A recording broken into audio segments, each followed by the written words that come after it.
من ناسیا وهو صائم فأكل أو شرب فليتم صومه فأطعمه الله أو سقاه۔ عزیز دوستو، آج ہم بات کریں گے کہ کن چیزوں سے روزہ ٹوٹ جاتا ہے اور کن چیزوں سے روزہ نہیں ٹوٹتا۔ پہلے نمبر پر کہ جن چیزوں سے روزہ ٹوٹ جاتا ہے وہ پہلی چیز جان بوجھ کر کھانا ہے، اور دوسری چیز ہم بستری کرنا یا کسی ذریعے سے جنبی ہو جانا، جان بوجھ کر وہ خیالات کے ذریعے ہو یا کسی بھی ذریعے جان بوجھ کر اگر کوئی بندہ جنبی ہوگا تو اس کا روزہ ٹوٹ جائے گا۔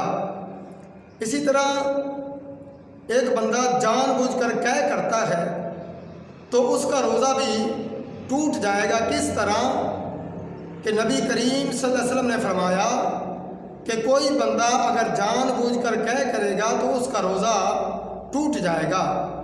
یہ حدیث ابو داؤد حدیث نمبر 2084 ہے۔ اسی طرح ایسے معاملات جیسا کہ غذائی قوت والا انجیکشن لگوانا یا ڈرپ لگوانا، تو ان چیزوں سے بھی روزہ ٹوٹ جاتا ہے۔ اب وہ چیزیں کون سی ہیں جن سے روزہ نہیں ٹوٹتا؟ تو نبی کریم صلی اللہ علیہ وسلم نے فرمایا کہ اگر خود بخود قے آ جائے، بلا ارادہ قے آ جائے تو روزہ نہیں ٹوٹتا۔ یہ ابو داؤد حدیث نمبر 2084 ہے۔ اسی طرح نبی کریم صلی اللہ علیہ وسلم نے اپنی آنکھوں میں سرما ڈالا، اور حضرت عائشہ رضی اللہ تعالیٰ عنہ اس حدیث کی راوی ہیں۔ یہ ابن ماجہ کے اندر روایت موجود ہے۔ اسی طرح ایسے اور کام ہیں جیسا کہ انجیکشن لگوانا، جو کہ اینٹی بائیوٹک ہو، پین کلر ہو، یعنی آپ کے درد کو کنٹرول کرنے والا ہو، کوئی بیماری ہو، اس کو اچانک ایمرجنسی کوئی مسئلہ بنا ہے، اس کو کنٹرول کرنے والا یعنی اینٹی بائیوٹک یا پھر پین کلر آپ انجیکشن لگوا سکتے ہیں۔ اسی طرح آنکھوں میں دوائی ڈالنا، اور اسی طرح سر پہ مہندی لگانا، اور اگر ایک بندہ نہاتا ہے، بار بار غسل کرتا ہے تو بار بار غسل بھی کر سکتا ہے، کوئی حرج نہیں ہے۔ اور اس کے علاوہ ایک آدمی اس کو اس طرح کے مسائل درپیش ہوتے ہیں، جیسا کہ صبح کا وقت ہے، سحری کا وقت ہے، اور وہ بندہ جنبی ہے احتلام کی وجہ سے یا بیوی کے پاس جانے کی وجہ سے، تو اب وہ سحری کھاتا ہے تو پھر جنبی ہے، اگر غسل کرتا ہے تو سحری کا وقت ختم ہو جائے گا۔ تو نبی کریم صلی اللہ علیہ وسلم نے جنبی حالت میں بھی سحری کھائی، یعنی روزہ رکھا۔ حضرت عائشہ رضی اللہ تعالیٰ عنہ اس حدیث کی راوی ہیں۔ بخاری شریف میں یہ روایت موجود ہے، حدیث نمبر 1926 ہے۔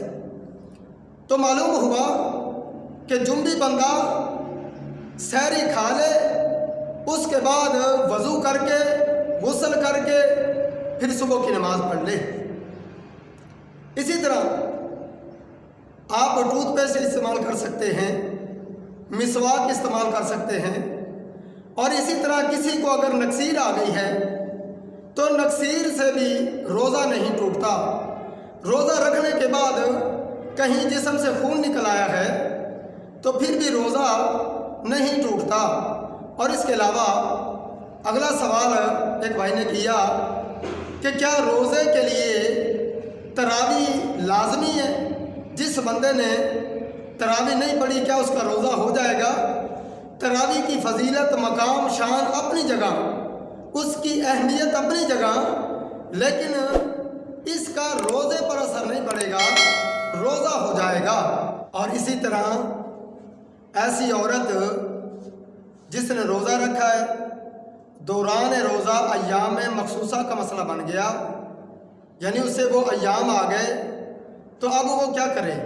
کچھ لوگوں کا موقف یہ ہے کہ اگر عصر کے بعد کا وقت ہے تو وہ روزہ مکمل کرے، اگر اس سے پہلے کا ہے تو وہ روزہ چھوڑ دے، اس کا روزہ ختم ہو گیا۔ تو دراصل یہ موقف سراسر غلط ہے، کیونکہ نبی کریم صلی اللہ علیہ وسلم نے فرمایا اگر کسی کو بھی ایام مخصوصہ آ جائے اس کا روزہ ختم ہے۔